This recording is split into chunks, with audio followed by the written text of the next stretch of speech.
Hello everybody, myself Nitika Gupta. Today I am here to guide you about the subject of BMS, that is Integrated Marketing Communication.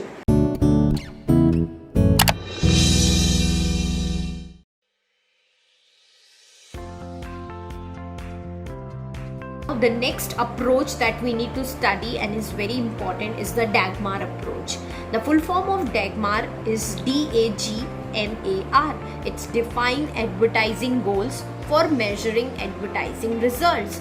So before doing anything, you need to set some goals so that once the thing gets done, you need to know whether it is done whatever you thought in that way or not. So Dagmar approach is the task of measuring effectiveness as well as the objectives or goal of advertising. In 1961, Colley wrote a book under the sponsorship of the Association of National Advertisers called Defining Advertising Goals for Measured Advertising Result. The book has come to known as the Dagmar approach. He distinguished 52 advertising goals that might be used to respect with a single advertisement. What are goals?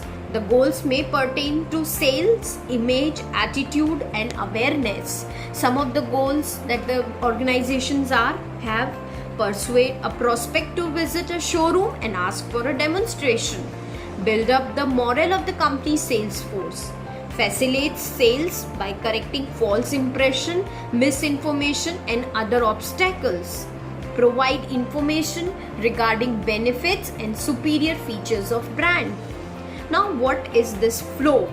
The first, the communication flows, that is you need to make the audience aware about your product, comprehension, conviction, and then only the audience takes the action and they become your consumers by buying your product. So this is the diagram of Dagmar approach, where on the x-axis we have the awareness and on the y-axis we have the involvement part. So once the customer awareness is low and involvement is high, you need to build the awareness very quickly. Then you have high awareness as well as high involvement. You need to sustain that level of awareness. Then you have low awareness and low involvement. You need to create association of awareness of product with product class needed. Then you have high awareness and low involvement. You need to refine the awareness so that the audience become get involved in your product. So what is awareness all about?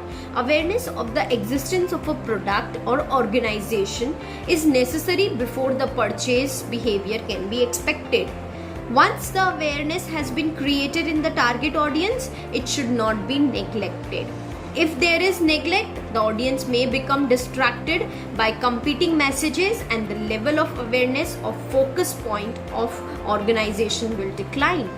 Awareness needs to be created, developed, refined or sustained according to the characteristics of the market and the particular situation facing an organization at any point of time. The next step in the Dagmar approach is the comprehension. Awareness on its own may not be sufficient to stimulate a purchase. Knowledge about the product or the organization is necessary. This can be achieved by providing specific information about the key brand attributes. In attempting to persuade a customer to try a product that is different, it is necessary to compare the product with the other products. For an example, water. If you are manufacturing mineral water, so you need to compare that product with the other mineral products and provide an additional usage benefits such as the environmental claims. The ad of the Ganga mineral water featuring Govinda, which banked on the river purity aspect. They said that the product is pure and they related it to the river Ganga for its purity. Now the third step in the Dagmar approach is the conviction. This next step is to establish a sense of conviction. By creating interest and preferences, buyers are moved to a position where they are convinced that a particular product in the class should be tried at the next opportunity. To do this, The audience's belief about the product have to be molded, and this is often done through messages that demonstrate the product superiority over a rival, or by talking about the rewards as a result of using the product. For an example, many ads like Thumbs Up featured the reward of social acceptance as grown-ups. It almost hinted that those who preferred other drinks were kids. So this is how the marketers try to convince the audience to buy their product. Now the fourth step, and this is the last step in the Dagmar approach, that is the action step. Now communication must finally encourage the buyers to engage in purchase activity. Advertising can be directive and guide the buyers into certain behavior outcomes. Use of the toll-free numbers, direct mail activities, and reply cards and coupons. Like Tupperware, Aquaguards, they are very much famous in the Indian market because of their personal selling efforts. In Tupperware, the housewives get involved because we all know that housewives have a personal emotional touch with all the products. For high involvement decisions, the most effective tool in the communication mix at this stage is the hierarchy is personal selling.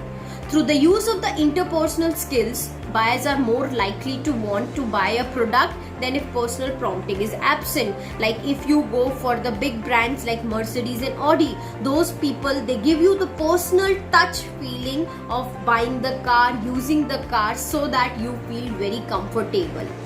Now, what are the problems in setting objectives? The next topic that we have in our syllabus. Most of the advertisers, as we all know, they fail to follow the basic principles of marketing. They fail to set specific objectives for their campaigns, and they do not have proper evidence to determine the success of their promotional programs. As we all know that without setting the objective, it is not possible to reach to some specific target position. If the marketers, they don't have objectives, they don't know where to stop, where to end. So this is one of the major problems that our marketers are facing, because of which we can see that many products, in spite of having good features and the good quality, they are not able to reach to the heights. Now, what setting objectives for the IMC program? This is the last topic of our syllabus, Unit 1. Many of the considerations for determining advertising objectives are relevant to setting goals for other elements of the integrated marketing communication program.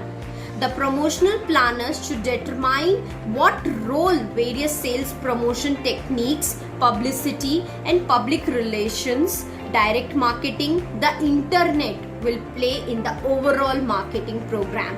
Because if we don't know that what role which activity is going to play, we will not be able to fulfill our objectives, our targets we will not be able to achieve. Because each and every communication that we use for communicating with the customer has its own end, has its own targets and has its own ways and methods.